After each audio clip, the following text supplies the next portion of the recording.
What's up, everybody? How y'all doing today? Hopefully I got a little bit of the beauty of the evening in the background. I tried to make sure that I got a little bit of nature. I had to rearrange the camera. I'm sitting out in front of my house, and it's been a pretty nice day. Beautiful day out. I've kept my spirits up amidst so many different things in my life, and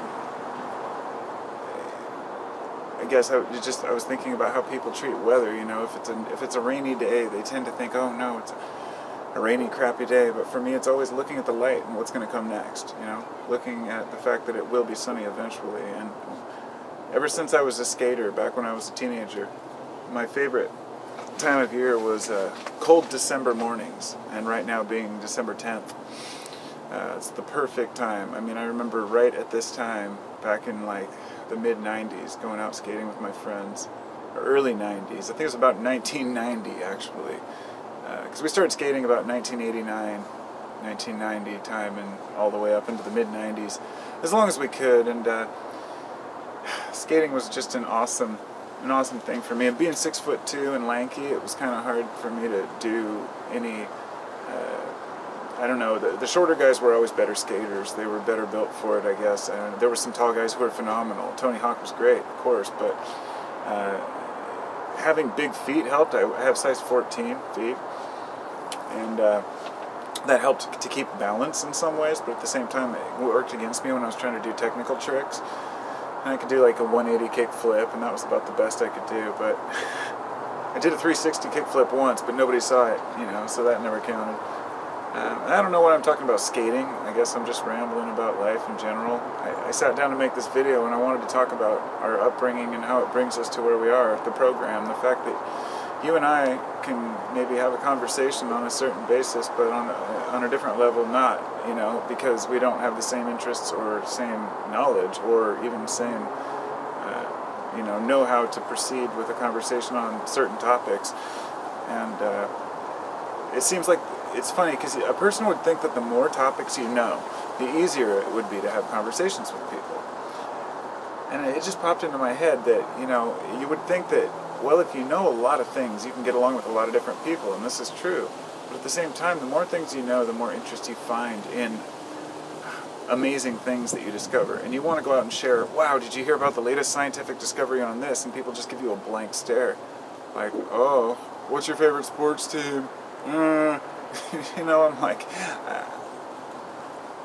and I won't say no offense to sports fans, because, you know, if you're a sports fan, that's fine, but some people are just, they take it too far, to the point where I was talking to my wife about this. I was like, you know what's funny is that, you know, in sports, people will go and they'll sit almost right next to each other on opposite sides of the stadium, rooting for completely different teams. They're all there for the same interest. They're all there to see and enjoy their teams get beaten or beat. But, you know, the whole idea is the game itself, to enjoy the company of people who are like-minded, of course. But why? You know, and why would a person get into physical confrontation to misplace their own hostility onto some other guy just because he's wearing a different costume? You know, it just shows a certain shallowness that we have to face in society. And for me, growing up around dumb people was painful, and still is today. Growing up around people not just who are not knowledgeable, because I'm not so arrogant. I know that I'm limited on my own knowledge, and there's certain things that I lack, but I work at everything in my life that I want, and I work hard to know what might bring me happiness and what might bring those around me happiness. In other words, I research how to make things work for myself instead of just having pipe dreams about how I wish they were. And I'm still working on them consistently, but we don't always know exactly what the best process is sometimes for that. We all grew up with different circumstances. I grew up as a skater, and during the time when I was a skater, my father passed away. And I remember the day I came home, I'd been out skating all day, and he was ill, and he'd been at home. Basically, we were taking care of him while he had cancer. And it got pretty bad, and he was kind of delirious, couldn't really talk much. And the night I came home, my mom said, oh, I said, where's Dad? And she said, well, we had to take him to the hospital. He wasn't doing well.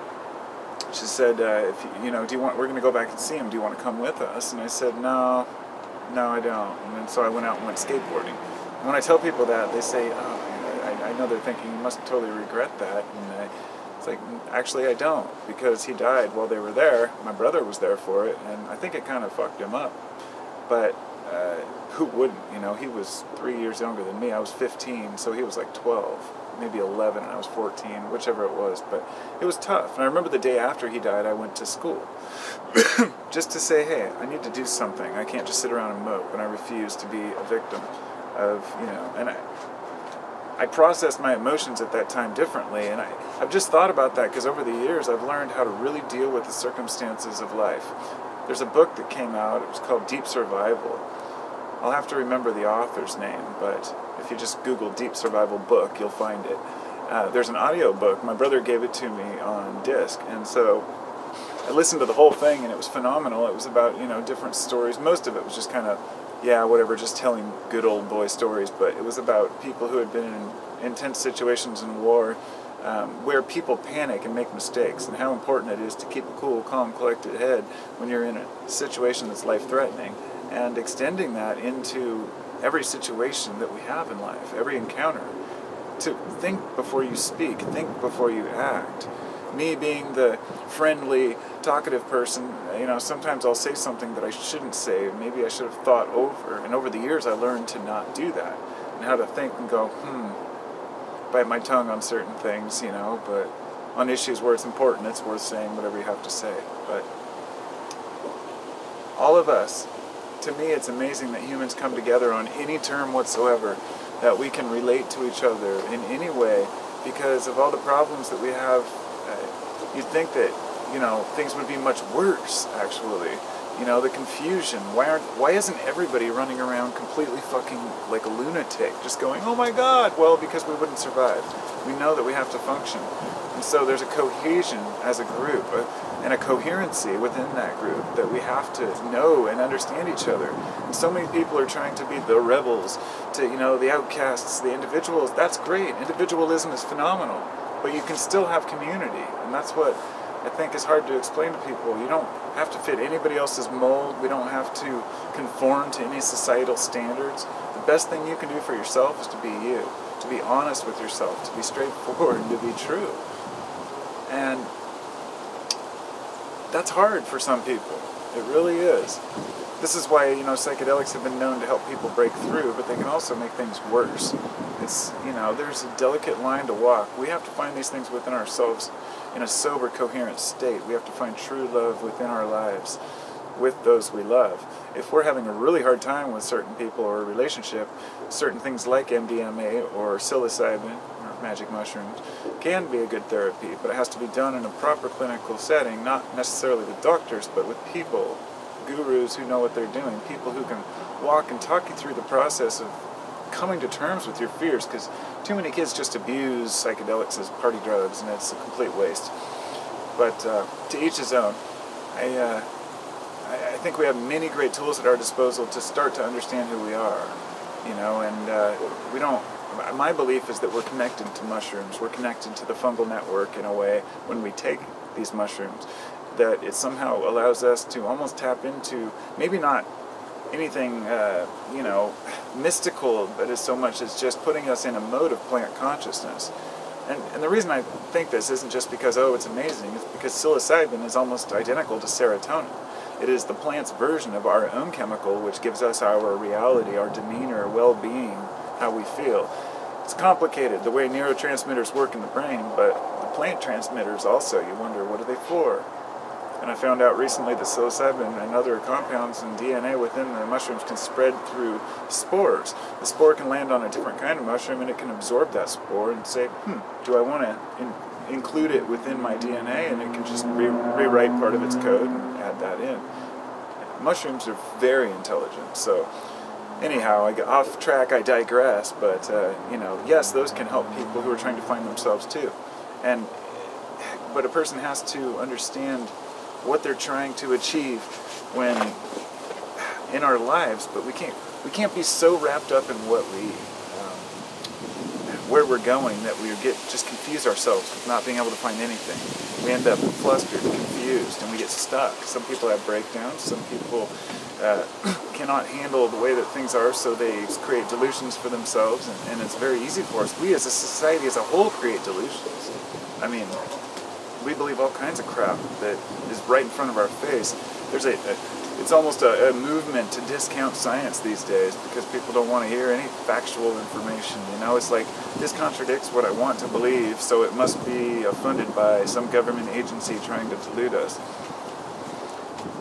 In some cases, maybe, but, you know, most likely not. It's just, we have a really hard time changing what we believe. You know, I better check to see how much space is left in the can.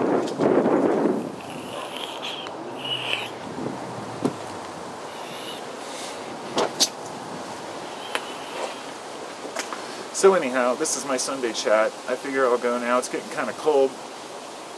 I got my suspenders on. Oh, these things always slide down. But I also got my warm shirt on before I came out because I knew I'd freeze my ass off if I didn't. And I'm still getting cold anyway. It's permeating my layers. But I really think that each one of us has the opportunity to be the best person that we can find within ourselves, and that we should be happy with that. That we should be content to know that we're doing our best. With that knowledge, then we can just move on and not be worrying about how people see us or why we're in the situation we're in. We can cease to play a victim or be stressed about our bills or our place in life, and the ultimate fear that nobody ever wants to talk about, which ultimately is death, which is what brings us to religion and beliefs in the first place. If you could never see the end of yourself, you wouldn't care much about afterlives. But we do, and we do. And I think that it's a natural for people to seek solace and understanding and have faith in something greater than themselves so they can continue on, but that it causes a lot of confusion and argument and wars among people over simple things like what's going on in Jerusalem right now. It's just absurd. You know, if you look at statistics, the people who live in the this is controversial, of course, and there's debates on both sides, but some statistics have shown that places that are the most religious actually have the most child abuse, the most spousal abuse, and the most crime in some places. And I thought about this for a while and looked at the Deep South and some of the places where there's so much, crime, and you find out that they're extremely religious areas, and you think, of course it's not churchgoers being criminals, but generally it's within the religious circles that people are more abusive to their children. It's just fact that a secular society, non-religious society, tends to be more lenient and more easygoing on those things. But we consider child abuse to be, a crime in this country, but still people do it, and they consider it their right, and it's a controversial issue. And there's a difference between spanking a kid and then beating the shit out of them. So, to each his own. But my point being that we're all different. We all have different views on what normal is, and we're always trying to find our place, and some places, with religious places, the idea that religion somehow keeps us from being criminals is, I don't know, it's something that's very hard to even talk about without pissing off people, who, especially church-going people who want to believe that their priests aren't molesting children, but so many are. Why are so many priests molesting children? So, anyhow, I'm going to go now because it's been a while, and I'll probably be summoned by my children pretty quick anyway. It's getting cold, and I just wanted to say, be yourself, be who you can be, love yourself, love the world, love the environment that you have. The sun's going to be setting soon, and there's my Santa and my tree. Got those at the Rebuilding Center for like $10 each or something. They're awesome. So take care now. Have a great day. And 15 days to Christmas.